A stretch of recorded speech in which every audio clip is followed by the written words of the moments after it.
수학 강사 윤대욱입니다. 오늘은 2022년 이제 윈터스쿨 수학 학습 전략에 대해서 간략하게 말씀드리고 말씀 나누겠습니다. 자, 첫 번째는 수학 과목별 목차입니다. 그래서 이제 첫 번째로는 이제 수학 단원별로는 이제 공통과 선택 과목이 있죠. 그래서 공통 과목에는 이제 1학년 때 하는 이제 수학 상과 수학 하 이렇게 나뉘고요. 그다음 수능 공통 과목으로는 여기 수학 1, 수학 2 이렇게 진행되고 있습니다.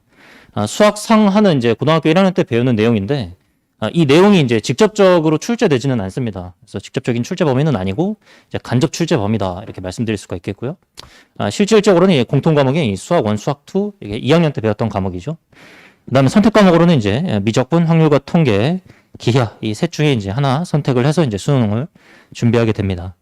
지금 보시면 수학 상하 중에 여기 보시면 이제 함수라는 단원이 있는데 이 함수 단원을 밑에 보시면 이제 지수로그 함수, 삼각 함수, 다항함수의 미분, 다항함수 적분, 그다음 초월함수의 미분, 초월함수 적분. 그러니까 이제 결론적으로는 수학 1, 2와 이제 미적분을 통틀어서 함수라는 주제에 대해서 계속해서 다루고 있다는 걸 알 수가 있습니다. 물론 이제 수열은 조금 궤를 달리 하긴 하지만 그 외에는 전부 다 함수에 관한 내용이다. 이 말씀은 이 함수에 대한 정확한 정리가 좀 되어 있어야 된다는 얘기입니다. 그래서 우리 아이들 이제 해보면 1학년 때 이제 내신 하면서 뭐 그냥 간단하게만 하다 보니까 함수에 대한 정확한 이해를 좀 진행하지 않은 경우가 있어서 고난도 문제를 풀 때 조금 애로사항이 좀 있는 경우가 있거든요. 그래서 함수를 조금 좀 미리 정리하는 것도 좋고 이렇게 공부를 할 때 추가적으로 좀 깊은 내용을 정리를 해두시는 것이 좋다. 이렇게 좀 말씀드릴 수가 있겠고요.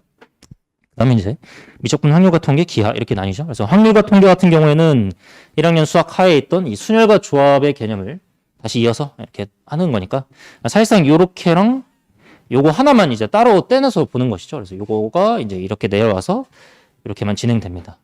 기하도 마찬가지로 이제 이 도형의 방정식이라는 개념을 새로운 2차 곡선을 이용해서 다뤄보고 그다음 새로운 좌표계 해석, 그다음에 공간도형, 공간좌표까지 확장해서 이제 공부를 하게 되는 것입니다. 그래서 이제 결론적으로는 이 공통 과목이 가장 중요하고 선택 과목을 어떤 걸로 선택할 적에 사실 지금 말이 제일 많이 나오는 게 1등급 비율이 가장 문제가 되는 부분이거든요. 그래서 가급적이면 미적분을 선택하는 게 맞는 거 아닌가 하는 생각은 있는데 또 아이들마다 성향이 좀 다르겠죠. 그래서 거기에 좀 맞춰서 이제 하실 필요가 좀 있다. 그래서 자, 선택 과목을 보시면 이제 확률과 통계, 미적분, 기하 이렇게 이제 진행되고요.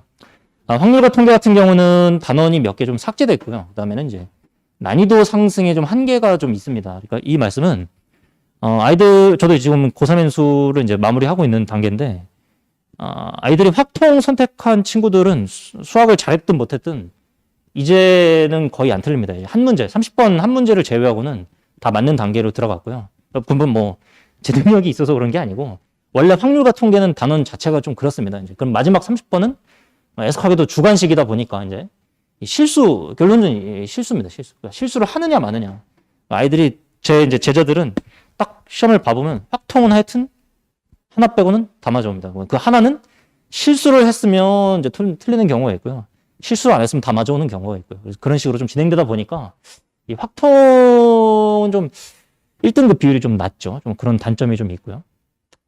근데 미적분 같은 경우는 일단 큰 변화는 없고요. 다만 양이 많고 난이도가 가장 어렵습니다. 그러니까 제가 지금 가르치고 있는 현역들 친구들도 이 미적분을 미리 좀 철저하게 했던 친구들은 뭐 그냥 문제를 쭉쭉쭉 풀면 되니까 큰 문제가 안 되는데 이제 미적분을 제대로 안 했던 친구들 혹은 뭐 이제 급급하게 이제 학기 시작하면서 이제 좀 해야지 하는 친구들은 굉장히 큰 애로사항이 좀 있습니다. 그래서 내신을 처리하는 것과 이제 수능을 대비 함께 준비하는 게 굉장히 벅차하더라고요. 그래가지고 좀 가급적이면 미적분을 만약에 선택한다면 결국은 겨울방학에 이게 승부가 난다. 그래서 겨울방학 때 이거를 어떻게 마무리하느냐. 그 다음에는 문제를 좀 많이 다량으로 풀어놓을 필요가 있다. 이렇게 정리할 수 있습니다. 다만 이제 미적분은 개념 정리도 중요하지만 이 시간 단축을 위한 어떤 스킬 같은 게 좀 필요하다. 그러니까 이런 스킬 같은 거를 저도 뭐 사실 수학을 이렇게 전공하다 보니까 이렇게 막 스킬, 뭐 도구 이런 거를 막 그렇게 좋아하지는 않는데 현실적으로 문제를 좀 부드럽게 처리하기 위해서는 좀 정리해야 될 부분이 좀 있습니다. 그래서 이제 이런 거 많이 좀 정리할 필요가 있다. 그다음에는 이제 제가 가장 강조드리고 싶은 게 이제 끊임없는 고민이 필요한데 즉 수능 신유형 문항. 수능 신유형 문항은 이 확통 같은 경우는 신유형이랄 게 사실 없습니다. 이게 다 돌고 도는 문제다 보니까 그렇게 난이도가 있는 것도 아니고 약간의 수학적 표현이 좀 바뀌어서 나올 뿐이지 문제 자체는 뭐 그렇게 어려운 게 없는데 이 미적분의 신유형 문항은 아이들이 굉장히 좀 곤란해하죠. 다만 4, 5년 전까지만 해도 이제 굉장히 어려웠던 문제가 출제되다가 작년부터는 조금 뉘앙스가 좀 바뀌기는 했습니다. 이 고난도 문제에 대한 뉘앙스가 좀 많이 익숙한 문제들로 좀 내는 경향이 없지 않아 있기 때문에 그러니까 옛날같이 무슨 2개는 킬러고 나머지는 너무 쉽고 이런 경우는 없고요. 다만 그래도 이런 신유형 문화는 본인이 얼마만큼 사고하느냐, 문제를 풀어보느냐, 평상시에 시행착오를 해보느냐에 달려있는 것이지 뭐 누가 해줄 거라고 이런 거는 저는 이제 보조적인 도움만 줄 뿐이지 본인이 많이 생각하지 않고서는 결국 고득점은 좀 어렵다 이렇게 좀 말씀드릴 수가 있습니다. 수능이 조금 그런 경향이 있죠. 기하 같은 경우는 이제 역시 몇몇 단어는 삭제됐고 공간 벡터라는 굉장히 어려웠던 문제 단원이 이제 아예 삭제가 됐습니다. 그래서 난이도가 상대적으로 이제 2개 사이에 있다 이렇게 볼 수가 있겠고요. 다만 기하 같은 경우는 도형을 다루다 보니까 이제 도형이 아까 보셨던 그 수학 1의 삼각함수 활용 단원에 이제 도형이 들어가거든요. 근데 이제 이 평면 기하가 이제 중학교 도형이죠. 그 도형에 대한 내용을 철저하게 좀 준비했던 친구들은 별로 이렇게 알러지가 없는데 도형을 좀 싫어했다 이런 친구들은 굉장히 큰 알러지가 있어서 이 도형에 이제 좀 부담이 없는 친구들이 좀 해라. 도형 중요한데 이게 자꾸 정리 안 하고 하면 곤란하다 이렇게 좀 정리할 수가 있겠습니다. 그래서 선택 과목은 이렇게 나눌 수가 있습니다. 자, 그 다음에 이제 수학 학습 전략으로는 이제 총 3가지가 있겠죠. 첫 번째는 이제 내신, 그 다음에 수능, 수리 논술 이렇게 이제 진행될 텐데 내신 같은 경우는 범위가 좁죠. 범위가 좁고 이제 크게 어렵지는 않지만 이게 가장 문제가 되는 부분이죠. 단시간 내에 푸는 능력이 좀 필요하다. 시간이 워낙 좀 짧기 때문에 어떻게 처리하느냐, 즉 훈련의 관점에서 조금 연습해두는 것이 중요하다. 그래서 대비하는 방법은 교과서, 뭐 유형서 여러 번 반복하고 내신 기출문제 혹은 변형 문제 거기에 추가적으로 당연히 3학년은 교육청 문제, 평가원 문제 등 다양한 기출문제들 익혀놓고 뭐 동시에 모의고사를 계속 연습을 해둬야 되기 때문에 어차피 이제 내신 대비나 수능 대비나 이렇게 큰 차이는 없다. 다만 본인이 선택하지 않은 선택 과목을 내신 대비할 때는 어쩔 수 없이 좀 추가하는 경향이 좀 있다 이거죠. 그래서 그거는 좀 추가해서 어쩔 수 없이 할 수밖에 없다. 수능 같은 경우에는 특징이 이제 약간 난이도가 쉬운 다량의 25문항, 27문항 정도가 있고 나머지 3, 5문항이 좀 난이도가 있었는데 작년부터 뉘앙스가 이제 강사들 사이에서도 계속 분석을 해보면 이 어려웠던 문항들의 난이도가 굉장히 낮아지고 있다. 뭐 그거는 저도 이제 체감하는 부분이고요. 나머지 문항에 대한 난이도가 전반적으로 올라가고 있다. 그 말은 옛날에는 이 문항이 너무 쉬웠고 이 한두 개는 너무 어렵고 이런 식으로 내다가 최근에는 전반적인 난이도를 향상시키고 다만 킬러 문항을 좀 줄이고 이렇게 하는 방향으로 좀 바뀌고 있거든요. 근데 그렇게 해도 등급컷이 계속 이쁘게 나오고 있습니다. 그러니까 그 사람들 입장에서는 이렇게 내도 되겠다는 판단이 든 거죠. 옛날에는 이 킬러 문항이 너무 어려워가지고 아이들이 뭐 이걸 풀 수 있을까? 이거 뭐 해설만 봐도 해설에 두세 장 넘어가는 수준이니까 아이들이 이거를 시험 시간에 할 수 있을까 싶었는데 최근엔 전혀 그렇지가 않다. 이거 무조건 맞을 준비해야 된다 이렇게 좀 말씀드릴 수가 있습니다. 그러니까 이제는 1등급이 아니고 100점을 목표로 하는 시험이 된 건 사실이다 이렇게 좀 말씀드릴 수가 있겠고요. 그래서 대비는 이제 평상시 또는 내신 기간 동안 역시 기출문제를 토대로 열심히 학습하고 플러스 뭐 실제 모의고사 이런 것들 곁들여서 진행하면 되겠습니다. 그 다음에 논술도 마찬가지로 최근 트렌드가 예전과는 많이 달라졌습니다. 그래서 많이 달라져서 개념 정리, 고난도 문항을 연습하면 충분하다. 뭐 뒤에서 다시 한번 말씀드리겠습니다. 적성선 이제 없어졌으니까 폐지하고요. 그래서 내신은 유형서 반복하고 학교별마다 이제 기출문제가 유사하죠. 그 이유는 문제를 낸다는 건 사실은 굉장히 쉽지 않은 일입니다. 이게 창조적인 문제를 낸다는 건 제가 봤을 때는 뭐 교수님들이 모여서 이제 문제 만들고 학교 교사들이 이제 검토하고 이런 과정에서만 발생될 수 있는 거지.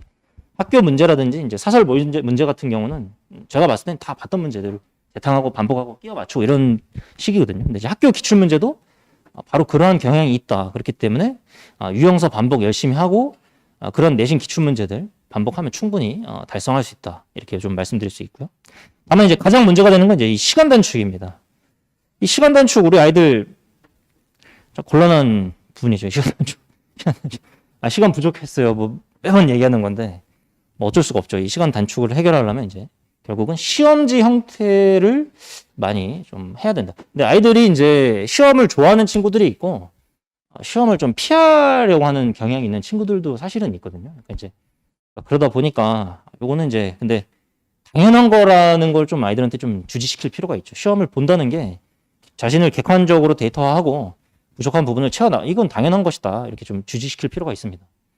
그리고 이제 전국 모의고사 같은 경우는 시험 범위가 이제 내신이랑 조금은 미스매치 되는 경향이 있을 수도 있기 때문에 조금 감안하셔가지고 어떤 시험에 좀 더 포커스를 둘지 이제 좀 고민을 하셔야 되겠죠. 그래서 나는 뭐 모의고사 수능을 위주로 준비할 거야 그러면 당연히 그 시험 범위에 맞춰서 즉 내신 대비 기간에 있는 시험 범위가 좀 다를 수가 있지만 뭐 같이 병행하는 거고요. 근데 또 학생마다 다른 게 내신만으로 가는 친구들도 있거든요. 그러니까 제 제자들 한 명은 또 진짜 내신 몰빵형 친구인데 모의고사를 한 번도 대비해 본 적이 없는 친구입니다. 지금 그냥 자기는 무조건 내신. 왜냐면 학교를 딱 들어갔는데 이제 거기서 내신 따기가 좋다는 이제 판단이 든 거죠. 그래서 내신만 하다 보니까 모의고사는 별로 신경을 안 쓰는데 뭐 결론적으로는 내신으로 잘 가니까 뭐 역시 학생마다 이거를 좀 그러니까 대충 이렇게만 하면 되겠지 수준이 아니고 이렇게 좀 철저하게 데이터적으로 봐서 어떤 게 조금이라도 유리한 것인가 판단을 좀 해야 될 필요가 있다는 얘기죠. 그래서 어떤 걸 좀 준비하실지 좀 감안을 해야 된다. 그다음에 수능은 아까 말씀드린 대로 역시 공통 과목의 난이도는 조금 상승하고 있다. 즉 수학 1, 수학 2 난이도가 좀 올라가고 있고 선택 과목은 난이도가 좀 하락했다. 물론 내년은 어떻게 될지 모르겠습니다. 근데 다만 올해의 한정에서는 이 선택 과목의 난이도는 정말 많이 나눠졌습니다. 어느 정도냐면 제가 예전에 할 때는 킬러 문제를 할 때 아이들이 이제 1등급 준비하는 애들, 2등급 준비하는 애들 이렇게 등급별로 나눴을 때 현실적인 부분이니까 여기까지는 준비해라. 여기까지는 맞출 수 있다. 이렇게 현실적으로 좀 제시를 하거든요. 왜 그러냐면 수학에만 몰빵할 수 없는 게 또 현실이기 때문에 다른 과목을 또 병행해야 되지 않습니까? 그렇기 때문에 그런 식으로 했었는데 올해 제가 하면서는 이거 다 맞추게 지금 컨셉으로 했습니다. 왜 그 이유는 이 선택 과목 난이도가 굉장히 많이 낮아졌기 때문에 뭐 미적분이든 기하든 무조건 이거는 다 맞고 가야 된다는 부분이라고 저는 개인적으로 생각하거든요. 그래서 이걸 준비하고 다만 공통 과목이 전반적으로 난이도가 올라갔다는 건 문제가 뭐 엄청나게 어렵다기보다는 시간 관리죠. 시간 관리. 그러니까 시간 관리에 좀 필요성이 있다. 그래서 뭐 제 제자 중에는 선택 과목을 먼저 풀어버리고 가는 친구들도 있다고 하고 뭐 그거는 뭐 또 본인의 취향이니까 그거 맞춰서 좀 생각해 보시면 될 것 같고요. 그리고 이제 아까 말씀드린 대로 이제 킬러 문제의 뉘앙스가 많이 변화되고 있다. 그래서 킬러 문제가 옛날같이 그렇게 어렵고 무슨 뭐 풀이가 3장 되고 이렇지는 않고요. 다만 준킬러 문항 등이 점점점 올라온다. 이 말씀은 결국은 100점을 준비할 수 있다는 게 첫 번째. 두 번째는 약간의 스킬이나 도구 같은 걸 좀 정리할 필요는 있다. 그러니까 즉 3차 함수, 4차 함수에 대해서 미리 전부 다 그려본다든가 그걸 어떻게 변형해 본다든가 이런 것들을 미리 다 정리는 할 수가 있거든요. 그러니까 그런 걸 어떻게 할 수밖에 없다는 겁니다. 예전같이 사고력에 의한 문제가 나오는 게 아니고 정리 많이 해. 약간 학력고사랑 비슷하게 점점 가려고 하는 건지는 잘 모르겠는데 뉘앙스는 좀 그렇다는 걸 좀 제가 많이 느끼고 있거든요. 그래서 좀 정리하는 공부를 원하는구나 하는 게 조금 제가 드는 판단입니다. 그래서 문제를 정리하고 기출문제를 뭐 거의 씹어먹는다고 얘기하죠. 그래서 개념 정리하고 거기에서 나올 수 있는 변형된 문항들을 미리 다 그려보고 질문하고 고민해보고 이렇게 정리를 해야 시험장에 들어갔을 때 결국 21번, 22번 문제를 어떻게 처리하냐의 문제인데 그런 것들이 이제 대비가 된다. 이렇게 좀 말씀드릴 수가 있습니다. 자, 논술은 일단은 지나치게 어려운 내용이 좀 없어졌다. 이거는 왜 그러냐? 최근 논술은 무조건 시험을 출제하면 이제 학교 선생님들을 모셔가지고 본인들의 대학에서 냈던 문제들이 학교 교육과정에 위배되지 않는다. 검토를 받고요. 그리고 교육부에 신고합니다. 그러니까 예전처럼 제시문의 내용을 읽었을 때 이게 도대체 무슨 내용이지? 아니면 통합적으로 과학 지문을 들고 와서 수학이랑 과학을 짬뽕해서 묻는 문제라든지 아니면 대학교에 있는 내용을 들고 와서 쉽게 좀 많이 이렇게 해서 그런 내용이 하나도 없습니다. 지금은 저도 이제 수련 논술 수업을 해보면 제시문 아무도 안 읽습니다. 그냥 가, 나, 다 뭐가 있는지 거기를 문제를 처리하고 이제 서술을 할 때 제시문 가에 의하여 쓰겠다. 나에 의하여 쓰겠다. 요것만 판단하면 되는 거지. 예전처럼 제시문의 내용이 굉장히 어렵고 그렇지가 않기 때문에 만약에 수능을 본인이 이제 내신이 아니고 수능 위주로 준비하는 학생이다 그러면 웬만하면 논술도 같이 병행하는 이과라면 이제 미적분이나 기하죠. 이제 특히 미적분을 준비하신다면 같이 준비하는 게 괜찮다. 추천할 만하다. 그 이유는 우리 아이들이 또 목표는 대학 문제 이런 거 보여주면 또 좋아합니다. 또 그래서 이 문제가 이런 대학에 나왔잖아. 그러면 또 신나게 풀거든요. 그러니까 또 할 수 있다. 또한 수능에 도움이 될 만한 계산 문항이 출제되고 교과서적인 증명은 철저하게 준비만 하면 어려운 부분은 아니기 때문에 예전처럼 심층 수리 논술을 준비한다든가 이런 형태가 아닙니다. 시대가 바뀌었기 때문에 보고 아이들이랑 기출문제는 얼마든지 다운받을 수가 있기 때문에 한번 단원에 대한 공부가 명확하다면 본인이 목표하는 몇 개의 대학의 기출문제를 다운받아서 난이도가 이 정도구나 현실적인 목표를 또 심어주는 게 그 위에를 또 준비하는 게 도움이 된다고 저는 보거든요. 그래서 계속 흥미를 좀 주입해주는 게 좋겠다 이렇게 좀 생각할 수가 있습니다. 그래서 수학 단계별로는 이제 결론적으로는 개념, 유형, 실전, 기출, 대비 이렇게 되겠죠. 그래서 개념서를 이용해서 이제 문제를 처리하고요. 다만 개념서 같은 경우는 이제 서술형으로 돼 있다 보니까 사실 아이들 잘 안 읽죠. 근데 이제 저도 이제 개인적으로는 같은 생각입니다. 이제 만약에 이제 논술을 준비하겠다는 친구들은 웬만하면 개념서 어느 정도 한 거는 선택해서 좀 읽어볼 필요가 있다. 왜냐면 이게 강의 교재처럼 이렇게 요약으로 공부하는 게 있고 아니면 이렇게 서술형으로 된 교재가 있거든요. 근데 웬만하면 서술형으로 된 교재를 한 번은 읽어보는 것이 서술형 문제를 푸는데도 당연히 도움이 되기 때문에 가급적이면 좀 하나 정도는 읽어본다. 다만 나는 수능만 몰빵하면 되는데 굳이 그러면 개념서를 천천히 수학 정석, 실력 정석 사가지고 연습 문제 그럴 필요는 없다는 거죠. 이게 현실적으로. 그 다음에 이제 유형서. 역시 유형서를 이제 선택을 해서 열심히 반복을 하는 거. 이거는 이제 이투수 교재라서 이제 또 하나 넣어놓고. 실전서는 여러 가지가 있죠. 실전서 여러 가지가 있고 이 실전서를 다 풀어라 그런 거는 아니고요.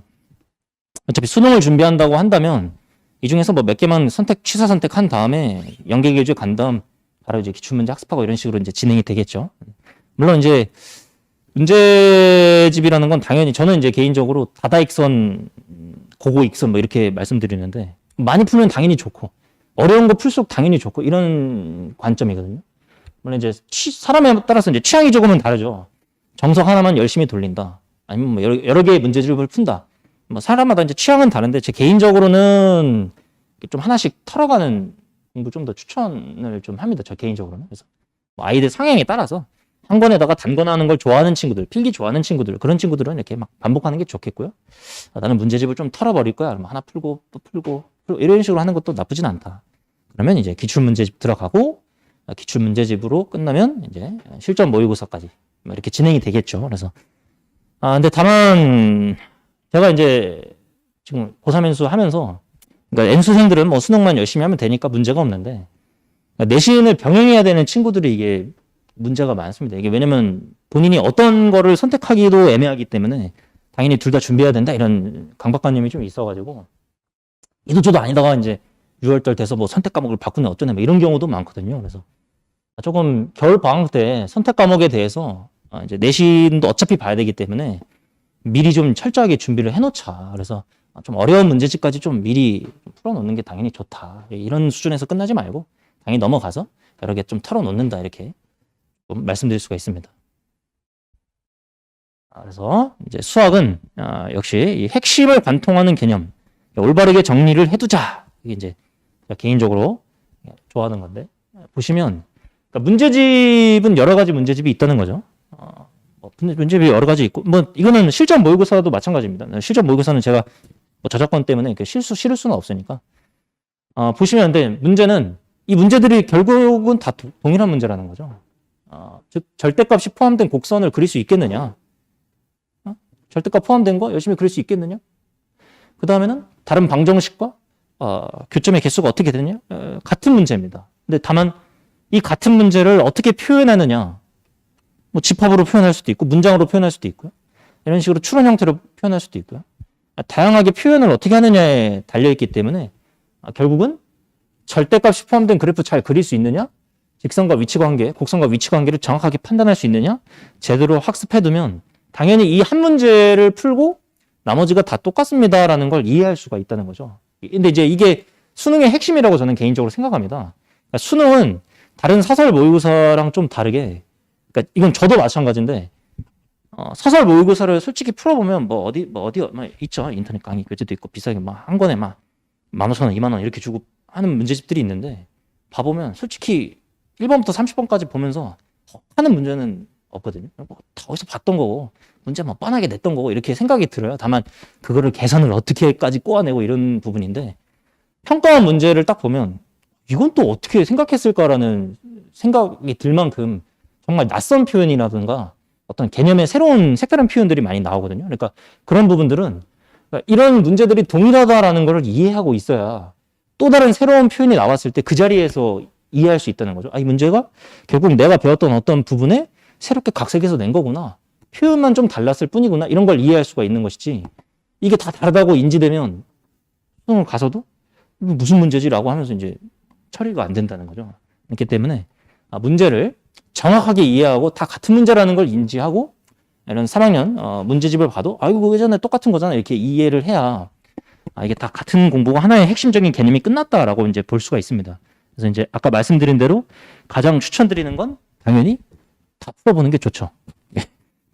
다 풀어보면서 같은 문제네 이렇게 하면 좋은데 뭐 그것이 안 된다면 한 권을 이제 반복하면서 뭐 좀 이건 고난도 문제는 아닙니다. 예시니까 고난도 문제에 대해서는 유사한 문제들을 발췌해서 좀 풀어볼 필요는 있다. 그래서 이제 제가 이제 제자들한테는 매번 하는 얘기가 절대 책값 아끼지 마라. 책값 아끼는 것보다 바보 같은 짓이 없다. 아니 책 하나 사서 내가 모르는 문제 몇 개 풀고 버리는 게 뭐가 아깝냐. 제발 좀 해라 그렇게. 발췌해서 많이 풀고 그러면 본인이 그러면 어디 부분이 약하다. 내가 어느 부분을 더 하고 싶다. 이게 능동적으로 되거든요. 프린트 쪼가리 나눠주면 하기는 해요. 하기는 하는데 본인이 그 중요성을 인지는 못한다는 거죠. 내가 왜 해야 되는지를 잘 몰라요. 그러니까 본인이 이걸 검색을 해보면서 내가 이 문제 안에 모르네. 이걸 판단해보면 같은 문제네.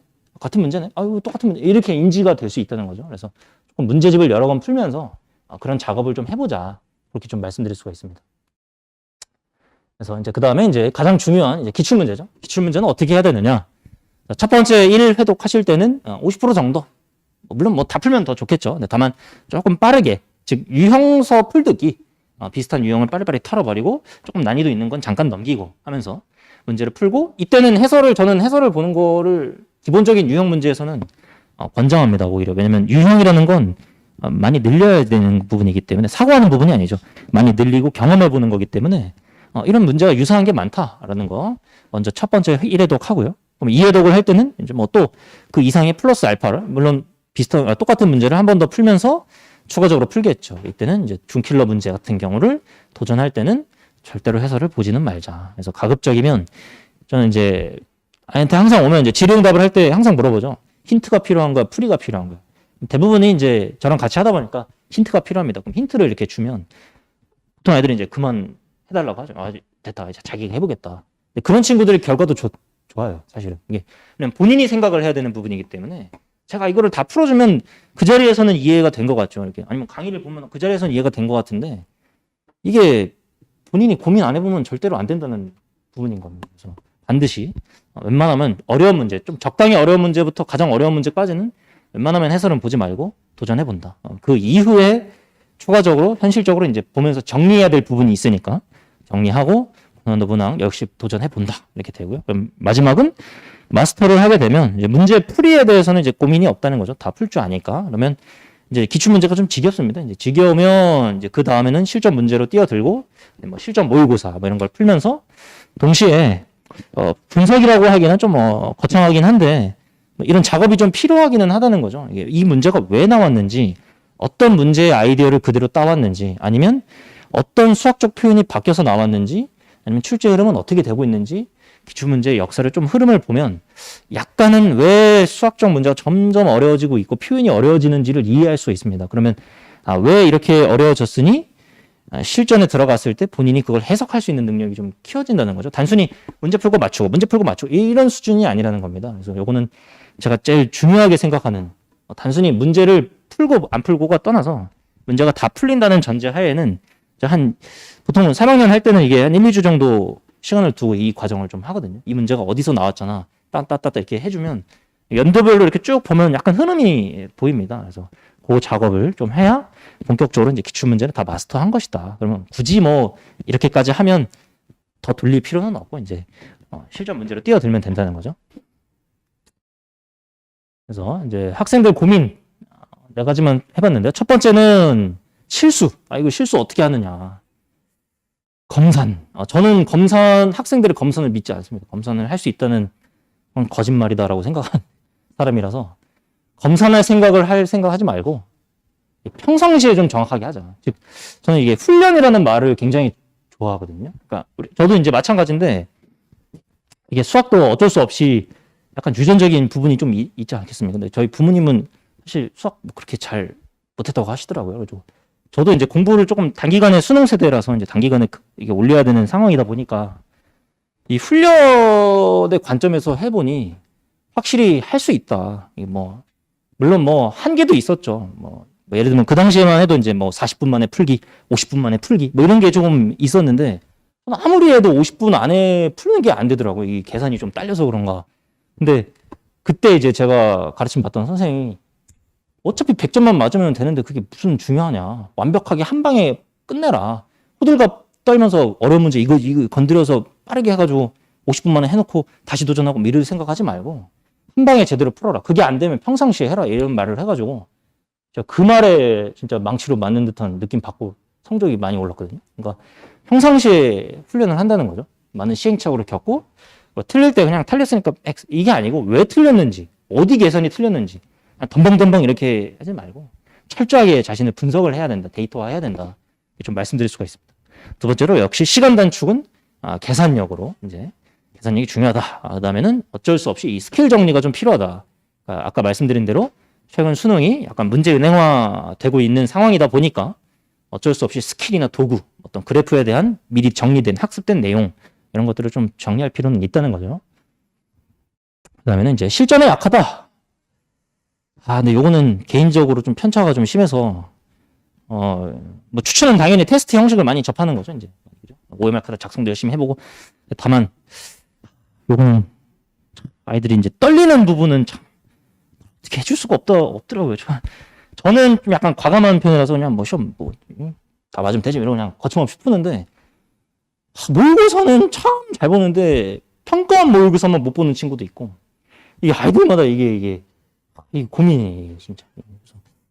어쩔 수 없다. 일단은 테스트 형식을 자주 접하는 게 최고 우선이고 그 다음에는 약간 멘탈적인 관리도 좀 필요하기는 하다. 제 친척 동생이 공부 참 잘했는데 그 친구는 너무 떨려가지고 모의고사만 보면 죽쓰는 친구라서 우황청심만 먹고 시험 잘 봤다 하더라고요.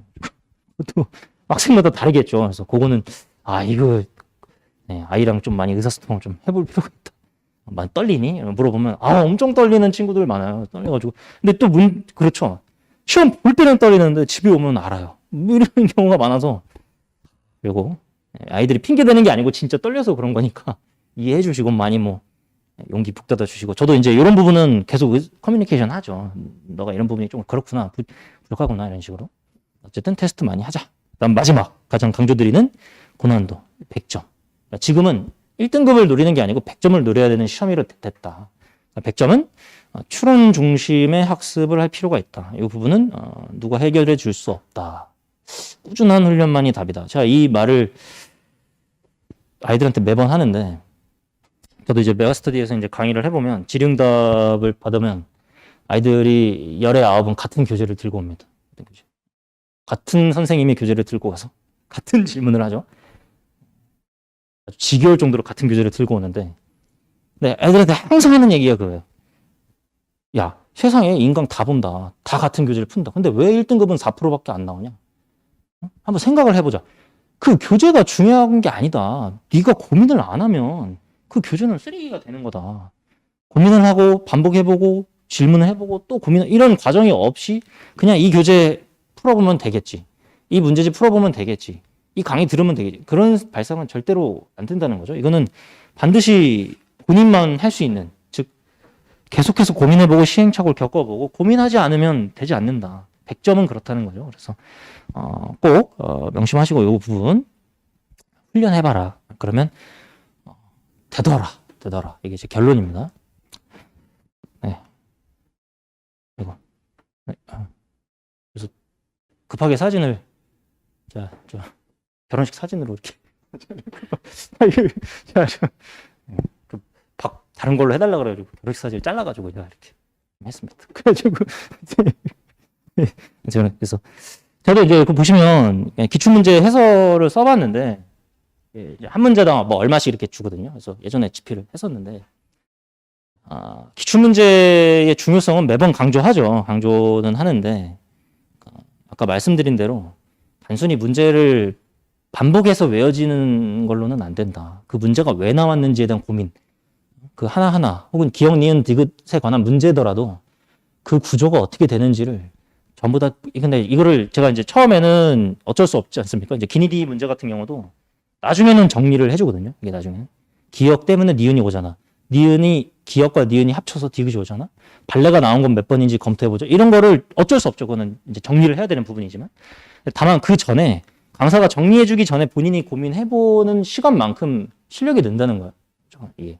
그러니까 이게 수동적으로 나눠주면 저는 시험을 봐야 되는 입장이니까 시기가 되면 이렇게 나눠주고 특강으로 정리하고 이렇게 할 수밖에 없지만 그거를 좀 미리 고민해보자. 단순히 문제 받고 이런 게 아니고 왜 발레가 나왔지?